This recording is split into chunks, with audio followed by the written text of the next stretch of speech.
है एवरीवन। तो पिछले वीडियोस में हमने देखा था कि टेबल में रो को डिलीट कैसे करते हैं और सारे डाटा को डिलीट कैसे करते हैं। इस वीडियोस में हम देखने वाले हैं सेलेक्ट स्टेटमेंट क्या होता है।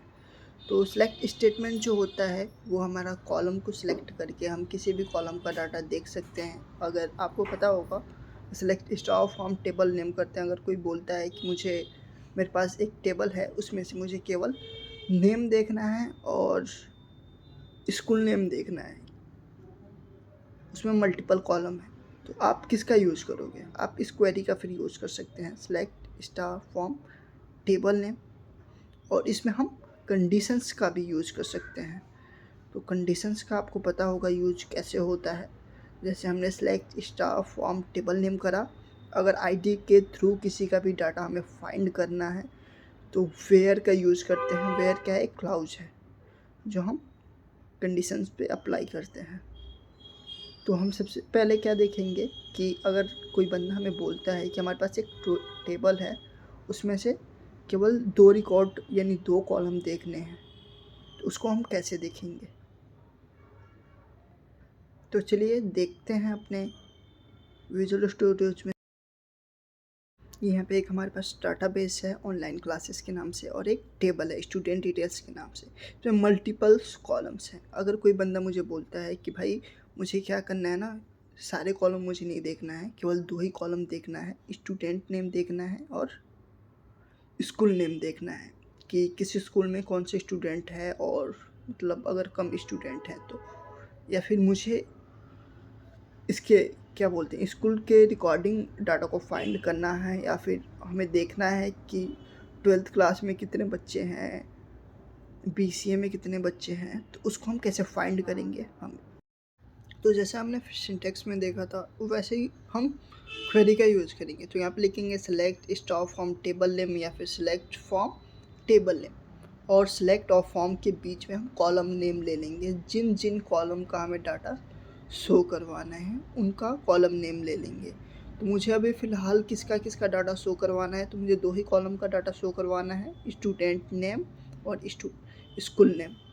तो मैं दोनों को ऐड कर लूँगा। तो यहाँ पे स्टूडेंट नेम ऐड कर लिया मैंने, और यहाँ पे स्कूल नेम ऐड कर लूँगा। और देखना जैसे ही एग्जीक्यूट करूँगा, एग्जीक्यूट हम 2 तरीके से कर सकते हैं। इसको सिलेक्ट करके क्वेरी को F5 भी प्रेस करेंगे तो ये एग्जीक्यूट हो जाएगा, और यहाँ पे हम ऊपर क्लिक करेंगे तो भी एग्जीक्यूट हो जाएगा। यहाँ पे देखो दिखा रहा है रिकॉर्ड में हमारे कि कौन सी स्कूल में कौन सा बच्चा पढ़ता है और क्या नाम है उसका। तो अब हम चाहते हैं कि हमें क्या, मतलब मल्टीपल कॉलम को हम ऐड करके यहाँ पे जितने भी कॉलम हम देखना चाहते हैं उनको हम देख सकते हैं। तो सबसे पहले मैं सेलेक्ट क्वेरी चलाऊँगा, और यहाँ पे देखना अब मैं चाहता हूँ फ़ीस भी ऐड करना। तो यहाँ पे कॉमा देके और इस पर फ़ीस भी ऐड कर दिया। अब जैसे मैं एग्जीक्यूट करूँगा, अब 3 कॉलम शो होने लगेंगे। यहाँ पे देखो 3 कॉलम शो हो रहे हैं, ठीक है। इतना करने के बाद अब वेयर कंडीशंस का हम यूज करेंगे। तो यहाँ पे मेरे पास एक टेबल था ना, सेलेक्ट स्टूडेंट फ्रॉम डिटेल्स। अब मुझे क्या करना है, क्लास देखना है, क्लास 12th में हमारे कितने स्टूडेंट हैं।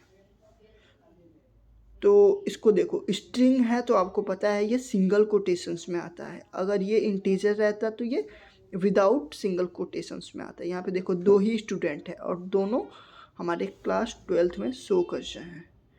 अगर आप चाहते हो कि एंड, अगर नेम के थ्रू आप ढूंढना चाहते हो तो एंड का यूज करो। तो यहाँ पे देखो मुझे एंड करके स्टूडेंट नेम के थ्रू भी, अगर आपको स्टूडेंट नेम पता है तो आप स्टूडेंट नेम के थ्रू भी ढूंढ सकते हो। तो यहाँ पे देखो मैंने मोहित लिखा और स्कूल नेम लिखा, यहाँ पे आ गया मोहित का पूरा डिटेल ही शो होने लगा। अब मैं चाहता हूँ कि मेरे पास आईडी है, आईडी के थ्रू किसी स्टूडेंट के डाटा को फाइंड करना है, तो वहाँ पे भी वेयर का ही यूज होगा। ठीक ऐसे ही जैसे हम यहाँ पे क्लास का और स्टूडेंट नेम का यूज कर रहे हैं। तो यहाँ पे मैं स्टूडेंट आईडी लिखूँगा, इक्वल करूँगा और कॉलम नंबर दे दूँगा। तो यहाँ पे देखो मैं कॉलम नंबर चूज कर लेता हूँ, किसी भी कॉलम यानी किसी भी स्टूडेंट का आईडी हम सेलेक्ट कर लेंगे और यहाँ पे कंट्रोल V कर लेंगे, या फिर देख के टाइप कर देंगे। यहाँ से मैं उठा लिया और यहाँ पे कंट्रोल V करूँगा 3 नंबर का और इसको सिलेक्ट करूँगा। यहाँ पे देखना एक ही स्टूडेंट शो होगा, ये देखो एक ही स्टूडेंट शो हो रहा है। जिसका मैंने आईडी यहाँ पे डाला था। ठीक है, तो हम सिलेक्ट का यूज़ मल्टीपल तरीके से कर सकते हैं।